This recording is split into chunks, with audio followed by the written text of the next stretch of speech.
Good morning students. Here is your SS teacher Ganesh sir. Today in this video we are going to discuss your second chapter maps. This is the part 2 of this chapter. I hope you have watched first part and understood it well. Before we discuss any new topic, let us recall or recap what we had discussed in our previous video, part 1. First thing which we had discussed was the milestone. We had discussed that how the milestone is useful. Here you can see milestone, the meaning had discussed we had discussed.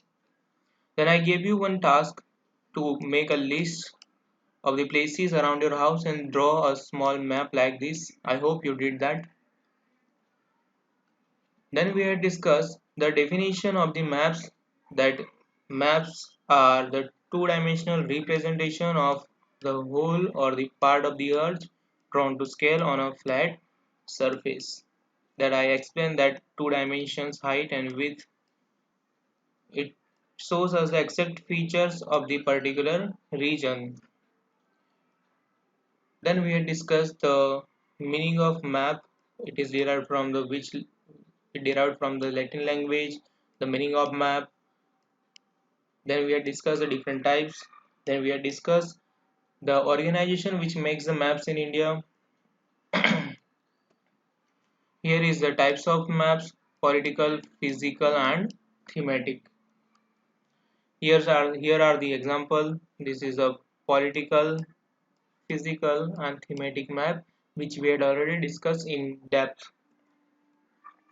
Then we had discussed the component of the maps. Each and every map is made up of some component, mainly direction, scale and conventional sign. On the map I already showed you that. Then we had discussed about the directions. You gave all this answer, and here I gave you one task. With the help of the compass you have to find out the directions at your home. Then final exercise, I hope you have written down all these questions answers in your homework book. Now second part, our new topic is scale.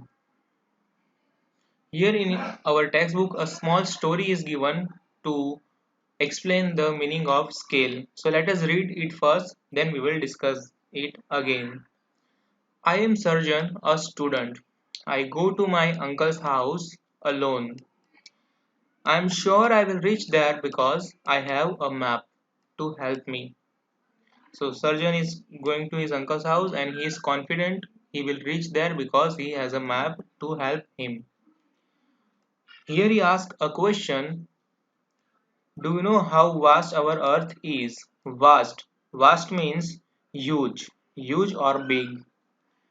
And again he tells that even though the earth is huge, any part can be drawn on a paper by minimizing it using scale. This thing we had already discussed in our previous video, but again here we will discuss it. So actual distance we can minimize by using scale, and small version we can draw on a paper. Here is the example of scale that you already know now. Suppose there is 1 kilometer distance between your village and your school. How can we a draw and show such great distance on map? Again one question he asks. So finally here is the answer for that. We scale down the distance. हम क्या करेंगे? We will scale down the distance. We will minimize the distance according to the scale. Suppose in this example they have taken that scale of 1 kilometer is equal to 100 meter, but it is again far, so we can take 1 kilometer which is actual on land, that we can consider 1 centimeter when we are drawing it on the piece of paper or in our notebook. So this is scale. Actual distance 1 kilometer on the land, but on piece of paper when we are drawing map it will be only drawn within the 1 centimeter. So what is this called? This is called scale. Here you can see this is the map of that village. Now suppose there is a the distance between two houses is around 1 kilometer, for example. So here what they did, they have scaled down the distance, like by using this kind of scale they have considered 1 inch is equal to 1000. Here we will take the 1000 meter. So 1000 meter is equal to 1 kilometer. So only if we will measure this with the help of scale. Here you can see this is the 1 centimeter. So if we have taken the scale of that, okay, 1 centimeter is equal to 1 kilometer. So when we measure the distance with the help of scale, so if it is 1 centimeter here, so in actual this there will be the distance of 1 kilometer on actual land. So this is how map use the scale to specify the distance between two places. After the scale, there is another component which are very important, that is conventional signs. Hope that you have seen this kind of symbols around you. These kind of symbols are called conventional signs. Have you ever seen this kind of signs? Yes, you may have seen this. You know that there are so many sites. Sites means different places. There are so many places. They may be natural or man-made. Like a seashore, that is a natural place. A temple, that is a man-made. So there are lots of places. Out of some are natural and some are man-made. So these are the types of sites, the types of place. If you want to show some these features in the map, you must use some specific color, shades, sketch, conventional signs and lines. Have you noticed one thing?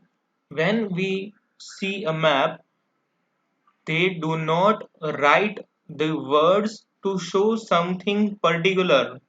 Instead, there are different symbols. How these are useful? That we will discuss in this slide now. The conventional sign give us a lots of information within the limits of the map, because if we write in a word then the map will not have the sufficient space. Map में उतनी जगह ही नहीं होगी कि हम बड़े बड़े spellings वहां पर लिख पाए. Like here, if you want to show a church on the map, so simply we put this sign. If you want to show a temple, we can put this sign simply. If you want to show a telephone booth, so simply we can show this sign instead of writing entire spelling of the telephone. So this makes it easy, and with the limitation, with them we not only draw the maps very easily but understand it also. Now suppose on a map telephone booth is written in an English, and there is a person who don't know English, then how can he understand? No, he will not be able to understand. Therefore, these signs are useful. Now, when you might have heard that foreigners are able to travel in our country by using the map, even though they do not know our language and local direction. Even if when there is a any traveler, even if when we go to foreign and we don't know English, we can travel by help of that map, because on the map every place is shown with the help of sign and we understand the meaning of sign, so we do not need to read anything. Automatically by watching that sign we can understand. For example, here on the screen you can see various conventional sign. Like when you see this kind of symbol, you can automatically understand that this means mountains. This kind of symbol is used for the river. These are road, railway track, post office. This is a north direction on the map. So these are the few conventional signs. Now here is one task. You have to draw this table in your notebook and you have to draw this all conventional signs. Thus we can say that the language of map is common across the countries. Whether we are watching the map of India or America, in both the map, in the map of any country, they use symbols to make it easy to understand for all the people regardless any language barriers.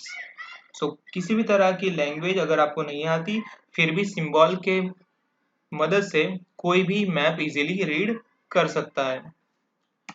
These signs or symbols which are well known and understood by everyone are known as conventional signs. So this kind of all symbols.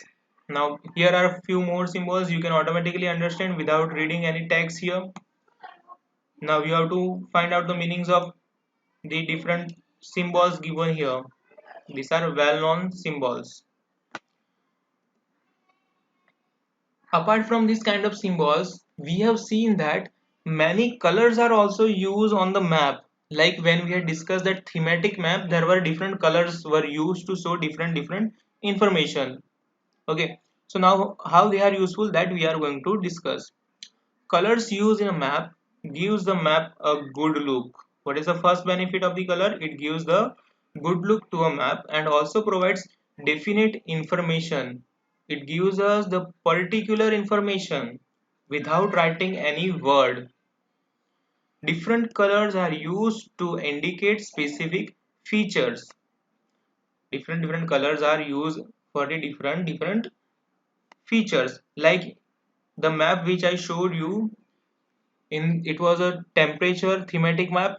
So red color was used to show the areas with the high temperature, that you know. So when we watch red color, automatically you understand that okay, these are the very hot places of India. So you have not need to read anything, automatically you understand that.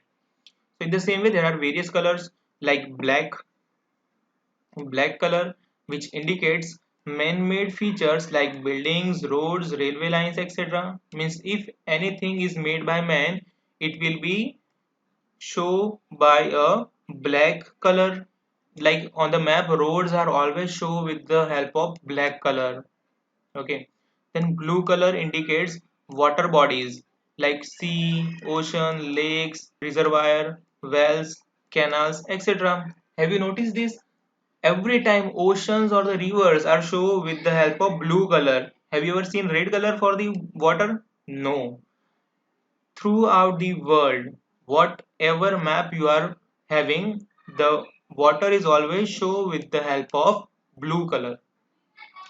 Then green, which indicates the mountain, hills and even grasslands. These all things are denoted by the green color. Then yellow color, which indicates the plains, flatland. Plains and even desert are also shown with the help of yellow color across the world. So if we know the meaning of these colors, we can understand the map of any country very easily regardless any language. So with the help of these components like scale, signs, then colors, we can easily understand the map without even knowing the language which is used in that map. I hope you have understood till here. Here the chapter is finished. Few questions are on your screen. Try to write down all of them. Last one activity is also there which I have given you. Thank you.